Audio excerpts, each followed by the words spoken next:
Kristi Shkodra është një nga ato rinjtë shumë që kanë provuar emigrimin, por që e kanë rigjetur veten duke u kthyer në vendlindje. 34 vjeçari nga Shkodra prej vitesh i është përkushtuar pikturës, një pasion që e ka shoqëruar që në fëmijëri dhe që sot është kthyer në mënyrë jetese. Kristi ka nisur të pikturojë që në moshën 10 vjeçare, ndërsa dashuria për artin i është trashëguar nga jati Aleksandër Shkodra. Shumë kritik artit më thoshin, "Wow, ki bën një gjë jashtëzakonshme", dhe shumë thotë, "A ki bën ti", thoshin, "A ka bë baba".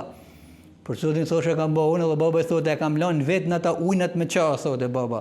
Aktualisht ai ndjek vitin e 3 të studimeve në Degën pikturë grafik në Universitetin Luiç Gurakuqi, duke thelluar më tej formimin e tij artistik dhe teknik. Ne kena nostalgji për ata rrogica, ne nuk kena nostalgji për pallatet e mëdha.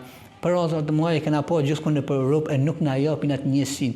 Ne na japin njësinë një rrugicë, një port, një lagje me kaldrem. Një moment i veçantë në rrugtimin e tij artistik është edhe takimi me kardinalin shqiptar, Dom Ernest Roshani. Kur u zgjodh papa në verë, kur ishte në verë që zgjodh papa, unë dosha me bë kisha një ndërthu e thash po bëj një portret.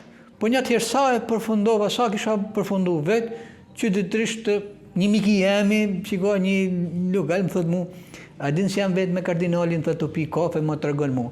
E paketova, thash, ja bëj dhurat, gjë simbolike, ta kenë kujtim edhe nga qyteti tonë që nuk kena harruar. Kristi kalon shumë orë në ateljen e tij, duke punuar me përkushtim dhe pasion,